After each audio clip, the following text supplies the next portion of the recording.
എനിക്ക് തോന്നുന്നു ക്രിസ്തു ഏറ്റവും സ്നേഹിച്ചിരുന്നത് യൂദായെയാണ്. ഏറ്റവും അധികം സ്നേഹിച്ചിരുന്നത് യൂദാസിനെയാണ്. പത്രോസിനെയും യോഹന്നാനെയും യാക്കോബിനെയും കൂടെ നിർത്തിയെങ്കിൽ ഏറ്റവും അധികം സ്നേഹിച്ചു. കാരണം അവനൊരു വീക്ക്നെസ് ഉണ്ടെന്നറിയാം, അവനൊരു കുറവുണ്ടെന്നറിയാം. ആ കുറവ് അവനുള്ളത് കൊണ്ട് അവനെ കൂടുതൽ സ്നേഹിച്ചു.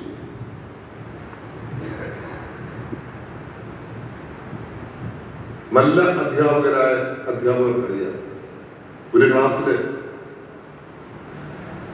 ഏറ്റവും ശല്യമുണ്ടാക്കുന്ന കുട്ടികളുണ്ടെങ്കിൽ, നല്ല അധ്യാപകരാണെങ്കിൽ ഏറ്റവും കൂടുതൽ കരുതുന്നത് അവരെയാണ്, ഏറ്റവും കൂടുതൽ സ്നേഹം കൊടുക്കുന്നവർക്കാണ്. കാരണം അവർ നന്നാകണം. അതിനുവേണ്ടി ഒരുപക്ഷെ ക്ലാസ്സിലെ ലീഡറായിട്ട് വെക്കുന്നതും അവരെയാണ്. ഒരു ക്ലാസ്സിൽ കേക്ക് മുറിക്കുമ്പോൾ ആദ്യം വിളിച്ചു കൊടുക്കുന്നത് ഇവർക്കാണ്. കാരണം ഇവർ നന്നാകണം. അതുകൊണ്ട് ഒട്ടുമുക്കാലും പേര് നന്നാകുന്നതാണ്. അപ്പൊ യൂദായെ അവനൊരു വീക്ക്നെസ് ഉണ്ട്, അവനൊരു കുറവുണ്ടെന്നുള്ളത് യേശുവിനറിയാം. അവൻ ദ്രവ്യാഗ്രഹിയാണ്, പണത്തോട് ആർക്കുള്ളവനാണ്, കമന്ന് വീണ കാപ്പണം.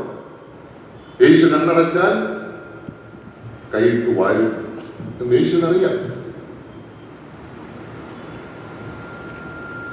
പക്ഷെ അവൻ ഒറ്റപ്പെടുത്താനല്ല യേശു ചെയ്യുന്നത്. അപ്പൊ യേശുവിന്റെ ഒരു മനഃശാസ്ത്രപരമായ സമീപനം കണ്ടത്. അല്ലാതെ ഈ യൂദാസ് യേശു മരിക്കാൻ നേരത്ത് പോയി ഒറ്റപ്പെടുത്ത് 30 വെള്ളിക്കാശ് വാങ്ങിക്കുക മാത്രമല്ല, ഇവൻ ഇടയ്ക്കിടയ്ക്ക് അടിച്ചു മാറ്റുന്ന സ്വഭാവം ഉണ്ടായിരുന്നു. കാണിക്ക് അടിച്ചു മാറ്റുക, ആരെങ്കിലും സംഭാവന കൊടുക്കുന്നതിന് അടിച്ചു മാറ്റുക, ആരെങ്കിലും പൈസ കൊടുത്ത് 1000 രൂപ കൊടുത്താൽ 500 രൂപ പോക്കറ്റിൽ ഇട്ടിട്ട് 500 രൂപ മാത്രം കൊടുക്കുക. ഇതൊക്കെ അവന്റെ സ്വഭാവം. അപ്പൊ ഇവന് നന്നാകട്ടെ എന്ന് വിചാരിച്ചാണ് യേശു വിരുന്ന് കൊടുത്തു, പണപ്പെട്ടി കൊടുത്തു. അല്ല, അവൻ സ്വീകരിക്കാനായിട്ടല്ല, അവൻ നന്നാകട്ടെ എന്ന് വിചാരിച്ചു. മറ്റുള്ളവരൊക്കെ പറഞ്ഞു കാണും, യേശു പറഞ്ഞ അവൻ നന്നാകട്ടെ, കുറച്ച് അവൻ എടുക്കട്ടെ, അവന്റെ ആർത്തി തീരട്ടെ. പക്ഷെ ആർത്തി തീർന്നില്ല.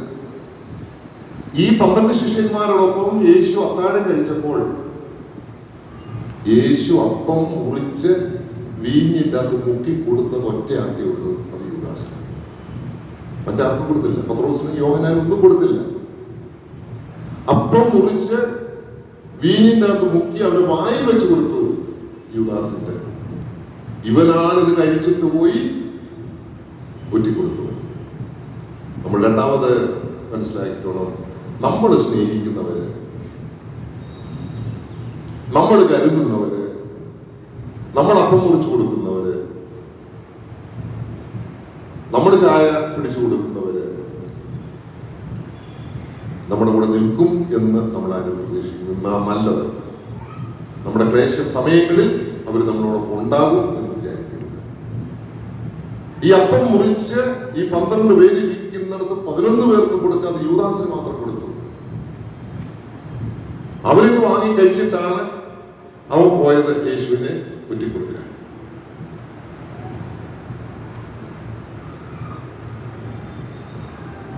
നമ്മളെ ഏറ്റവും കൂടുതൽ സ്നേഹിക്കുന്ന മക്കളാണ് ഒരു പക്ഷെങ്കിൽ നമ്മൾ മരിച്ചാൽ പോലും കയറി വരാത്തത്. എത്രയോ മാതാപിതാക്കൾ പിന്നെ പരിതപിക്കുന്ന കണ്ടിട്ടുണ്ട്. ഞാനവനെ തറയിൽ വെക്കാതാണ് വളർത്തിയത്. തറയിൽ വെച്ചാൽ ഉറുമ്പരിക്കും, തലയിൽ വെച്ചാൽ പേനരിക്കും എന്നതുകൊണ്ട് പിന്നെ ഇവിടെ പിടിച്ചുകൊണ്ടാണെന്ന് എനിക്കറിയില്ല. അങ്ങനെ കൊണ്ട് നടന്നതാണ്. ഇവൻ എന്നോട് ഇത് ചെയ്തല്ല. ഈ ഇരിക്കുന്നതിൽ 80% ആൾക്കാരുടെ മുഖം ഇപ്പൊ പ്രകാശിച്ചു.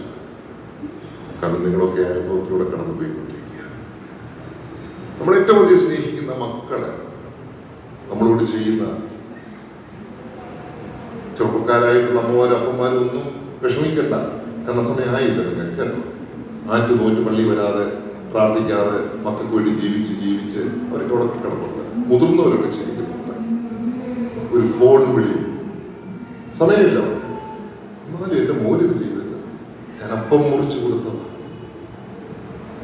വീതത്തിന് വേണ്ടി, ഒരു സെന്റ് സ്ഥലത്തിന് വേണ്ടി, ഒരു തെങ്ങിന് വേണ്ടി, ഒരു പ്ലാവിന് വേണ്ടി. എന്റെ മോൻ എന്നോടല്ല, എന്റെ മോൻ ഇങ്ങനെ കാണിച്ചത് എന്ന് നിങ്ങൾ പരിതപിക്കുന്ന ഒരു ദിവസം യൂദാസ്. അവൻ മോശക്കാരനല്ലായിരുന്നു ക്രിസ്തുവിന്റെ മുമ്പിൽ. അവൻ വെറുക്കപ്പെട്ടവനല്ലായിരുന്നു. ക്രിസ്തു 12 പേരെ ഏറ്റവും അധികം സ്നേഹിച്ചത് യൂദാസിനെയാണ്. അവനാണ് യേശുവിനെ പറ്റി.